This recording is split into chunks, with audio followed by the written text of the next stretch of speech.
La yu'minu ahadukum hatta yuhibbu li akhihi ma yuhibbu li nafsi. Ia yang rebah di pangkuan perawan suci, bangkit setelah 3 hari, melawan mati. Ia yang lemah menghidupkan harapan yang nyaris punah. Ia yang maha lemah, jasadnya menanggungkan derita kita. Ia yang maha lemah, deritanya menaklukkan raja-raja dunia. Ia yang jatuh cinta pada pagi setelah dirajam nyeri. Ia yang tengadah ke langit suci, terbalut kain merah kirmizi. Oh, cintailah aku. Mereka bertengkar tentang siapa yang mati di palang kayu. Aku tidak tertarik pada debat ahli teologi. Darah yang mengucur itu lebih menyentuhku. Saat aku jumawa dengan imanku, tubuh nyeri yang tergeletak di kayu itu terus mengingatkanku. Bahkan ia pun menderita bersama yang nista. Muhammadku, Yesusmu, Krishnamu, Buddhamu, Konfusiusmu, mereka semua guru-guruku yang mengajarku tentang keluasan dunia dan cinta. Penyakitmu, wahai kaum beriman, kalian mudah puas diri, bongah, jumawa, bagai burung merak. Kalian gemar menghakimi tubuh yang mengucur darah di kayu itu. Bukan burung merak, ia mengajar kita tentang cinta untuk mereka yang disesatkan dan dinista. Penderitaan kadang mengajarimu tentang iman yang rendah hati. Huruf-huruf dalam kitab suci kerap membuatmu merasa paling suci. Yesusmu adalah juga Yesusku. Ia telah menebusku dari iman yang jumawa dan juga tinggi hati. Ia telah membuatku cinta pada yang dinista. Semoga kita semua hidup berbahagia dalam kasih Tuhan. Amin.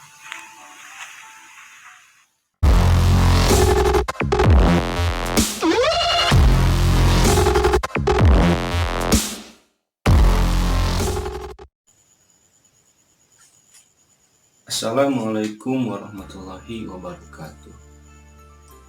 Alhamdulillahilladzi qad akhraja nata'ijal fikri li ahbabil hija.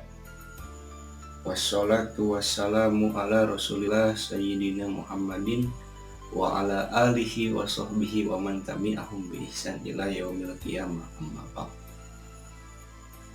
Sahabat Gramsci sekalian, kita dibuat heboh kembali dengan adanya suatu puisi yang dibacakan oleh anak-anak yang mengenakan peci dengan logo Nahdlatul Ulama, sebuah ormas Islam yang paling besar ya di Indonesia. Bahkan ada juga PC-PC cabang-cabangnya di luar negeri.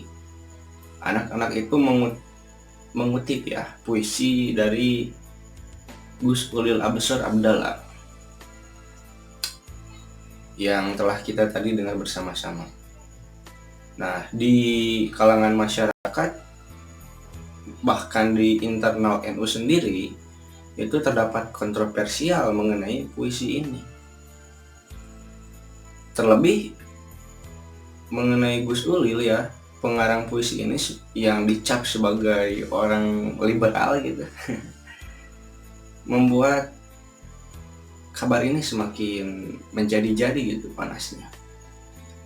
Lantas puisi ini kira-kira benar atau salah gitu? Kalau benar benarnya gimana? Kalau salah salahnya gimana? Itu yang kita coba ulas pada kesempatan kali ini. Saya langsung membacakan puisinya. Di situ tertulis, ia yang rebah di pangkuan perawan suci, bangkit setelah 3 hari melawan mati.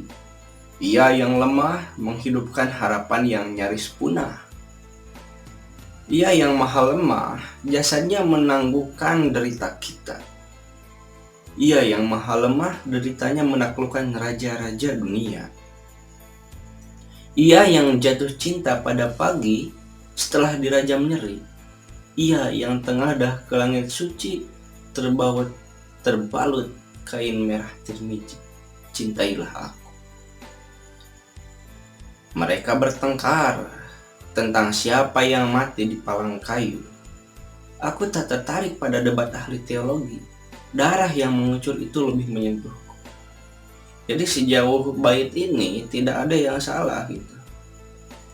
Karena ini berbicara mengenai sosok yang disalib di palang salib itu. Sebagai seorang muslim kita mempercayai bahwa yang disalib itu adalah Yudas Iskariot, bukan Nabi Isa. Dan dalam sajak ini juga tidak dikatakan bahwa yang disalib itu adalah Isa. Bahkan di bait ini dikatakan mereka bertengkar. Ya, mereka bertengkar itu orang-orang yang berdialektik lah mengenai siapa, apakah Yesus, apakah Isa, apakah Yudas Iskariot, apakah Tuhan, apakah Nabi gitu. Tentang siapa yang mati di palang kayu, siapa sebenarnya. Tapi kata Gus Ulil di sini menekankan, aku tak tertarik pada debat ahli teologi, para pakar ilmu ketuhanan. Berarti beliau tidak tertarik itu dengan siapa yang disalib, karena beliau sudah meyakini di dalam hatinya bahwa yang disalib itu tidak lain dan tidak bukan adalah Yudas Iskariot.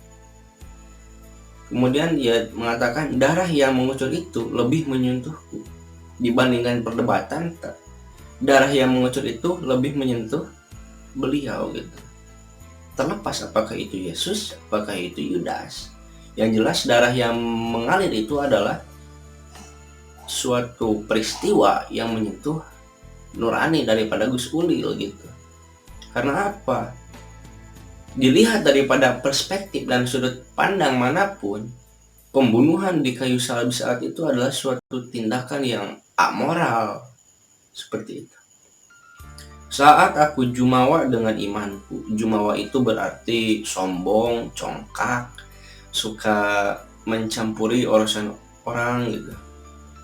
Tubuh nyeri yang tergeletak di kayu itu terus mengingatkan, bahkan ia pun menderita bersama yang nista. Muhammadku, Yesusmu, Krishnamu, Buddhamu, Konfusiusmu, mereka semua guru-guruku yang mengajarku tentang keluasan dunia dan cinta.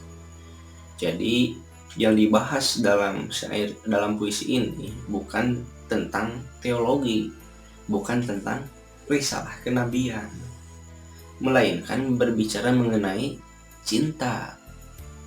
Itu yang sejak bait pertama hingga bait ini dibahas oleh Gus Ulil.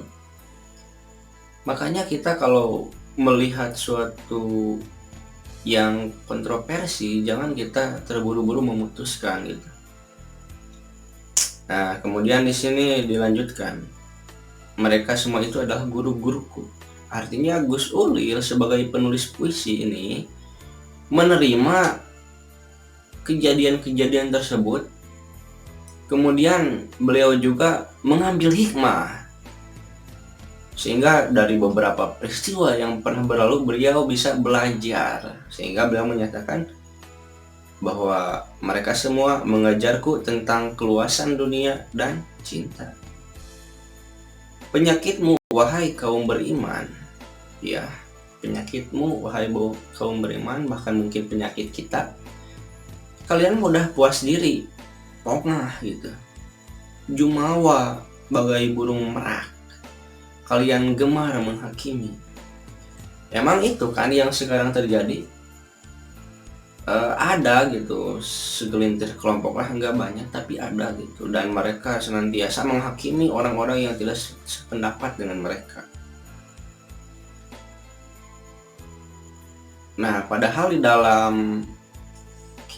dalam hadis arba'in itu dikatakan la yu'minu ahadukum hatta yuhibbu li akhihi ma yuhibbu li nafsi. La yu'minu, tidak sempurna iman seseorang, ahadukum seseorang, hatta yuhibbu, sehingga dia itu mencintai li akhihi terhadap saudaranya, ma yuhibbu li nafsihi, sebagaimana dia mencintai terhadap dirinya. Sedangkan tindakan menghakimi orang, tindakan mencaci maki orang itu adalah suatu tindakan yang keluar daripada rel tersebut. Bahkan di dalam kitab Sulamut Taufik di sana tertulis, karena Abu Abdullah Al-Mazani telah berkata, Abu Abdullah Al-Mazani, malam yang lil usoni, barang siapa yang tidak melihat terhadap para pendosa itu bi'ainir rahmati, dengan pandangan kasih sayang, faqad kharaja anit thoriqil haq, maka dia telah keluar daripada jalan yang benar. Itu berarti puisi ini selain mengajarkan cinta, di mana cinta ini terdapat dalam ajaran-ajaran agama yang lainnya, bukan hanya pada ajaran Islam. Puisi ini juga mengajarkan kepada kita untuk tidak menghakimi orang. Seberapa buruk orang, seberapa dosa siapapun, kita tidak boleh menghakimi, tapi kita justru harus merangkul dia, bukannya memukul. Kemudian di sini tertulis, penderitaan kadang mengajarmu tentang iman yang rendah hati. Huruf-huruf dalam kitab suci kerap membuatmu merasa paling suci. Nah ini, padahal tadi seperti yang kita katakan, ya, Yesusmu adalah juga Yesusku. Ia telah menebusku dari iman yang jumawa dan tinggi hati. Peristiwa yang terjadi pada Yesus, terlepas dari berbagai konteks teologi, itu telah mengajarkan Gus Ulil gitu, dan kita semua seharusnya, bahwa iman yang jumawa, yang congkak, yang suka mengurusi urusan orang, yang tinggi hati, yang sombong, itu harus kita tebus. Tidak boleh kita menista orang, tapi kita harus membuat orang ada dalam saling cinta mencintai. Jadi bagi saya tidak ada yang salah gitu dalam puisi ini. Dari awal hingga akhir ya bisa dikatakan benar lah. Bahkan yang harus kita ingat itu adalah Rasul hidup kurang lebih, Rasul menyampaikan Islam itu kurang lebih 23 tahun lah. Satu tahun itu 360 tahunan kurang lebih. Sehingga dalam 32 tahun itu terdapat dalam 23 tahun itu terdapat 8.000 hari. Sedangkan peperangan yang dialami oleh Rasul itu tercatat hanya 80 hari lamanya kurang lebih.